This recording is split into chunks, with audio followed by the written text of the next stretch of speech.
Hi, this is David Bryan Lawrence. This is Hidden Agenda, and this is our paranormal segment. This is one of my favorite parts of the show because we get to talk to basically Yoopers or people around the state of Michigan that have either had experiences, have written books, or in this case, a hotel owner and his wife. Actually, you're both the owners. I'm speaking with Ed and Suzelle from the House of Ludington in Escanaba. How are you folks?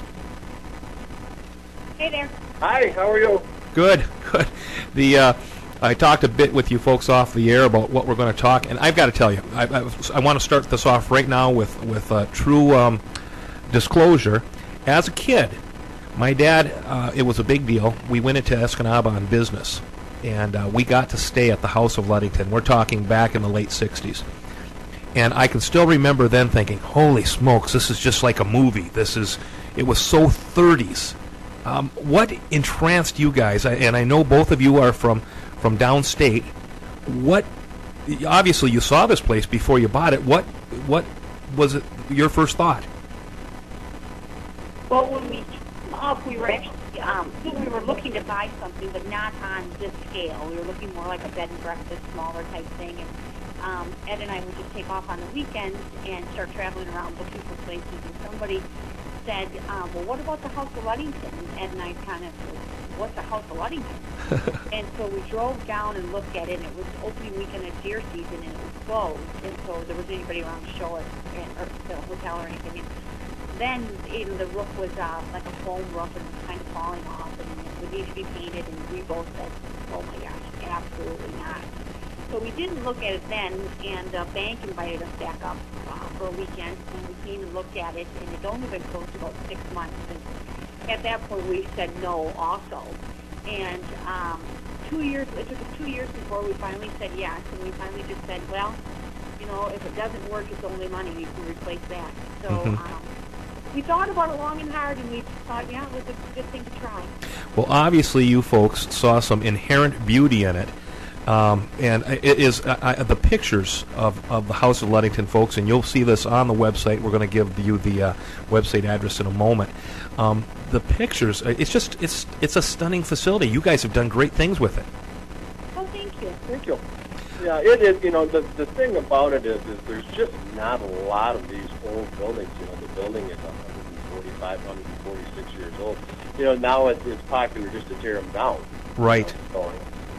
But it is quite a unique building. Well, give me a little bit about what were you doing downstate, and what got you interested in moving to the Great White North? Well, I spent 19 years at Pepsi-Cola. My father, my uncles, we would come up. We spent a lot of time in the UP hunting, fishing. So I was quite familiar. Used to coming up here, and I can always remember the older that I got. Boy, it'd always be great to live in the UP with all this hunting and fishing. But if you could ever make a living up here, I'd live up here. So I kind of put my money where my mouth is, and so I made the plunge. So, and you, Suzelle? What's that? And you? We actually had built a pretty large home on a private lake and wanted always to do a bed and breakfast type of thing. And didn't have a lot of opposition from the neighbors and that kind of thing. And so, we said after Ed had worked at Pepsi for 19 years, and we had our 2 children, and it was just getting so busy in the Mount Pleasant area. Yes. That it would be a good time for us to move. If we were going to make the move with the kids being smaller before they got into high school, that kind of thing. To raise the children, in the UP. And I think that's what kind of triggered it for us. It was financially a good time for us to move on, and to do something different. Well, what's neat is that it sounds like it was something that Ed had in the back of his head for many years, and the combination with your love of the bed and breakfast idea, you've got the perfect melding of a relationship there. Yeah, a lot of people will come into the hotel or the restaurant and say, they kind of know that Ed and I are husband and wife, and say, you two work together all day? And I said, every day, all day.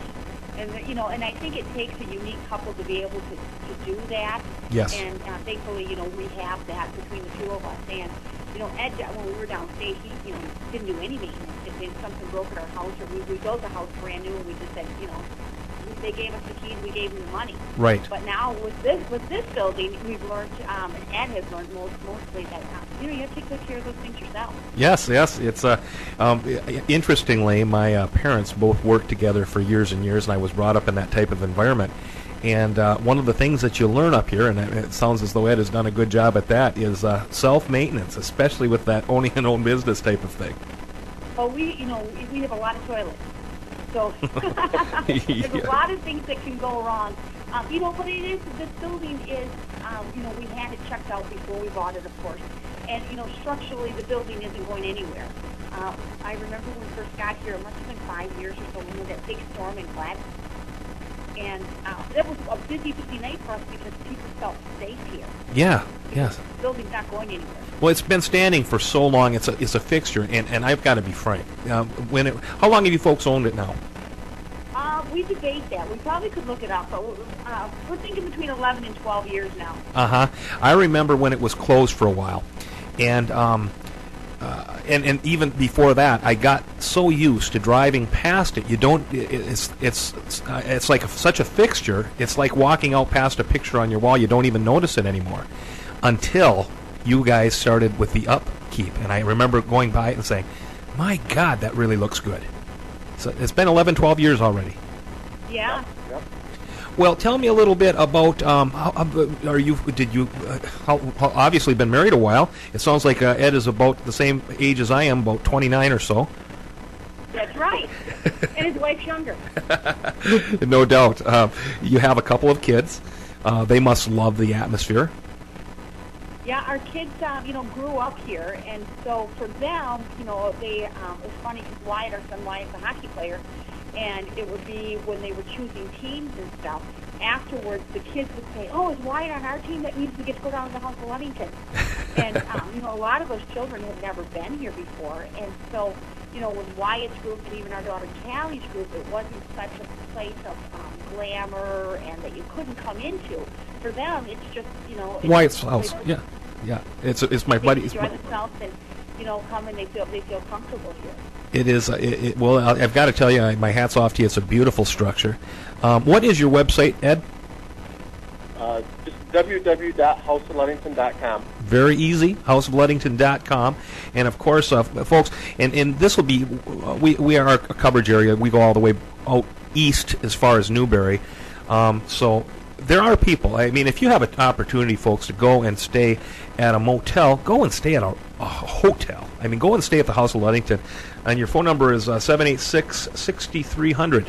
That's easy to remember, too. Hi, this is David Bryan Lawrence. Stay tuned for more of my interview with Ed and Sazelle from the House of Ludington in Escanaba. This is Hidden Agenda.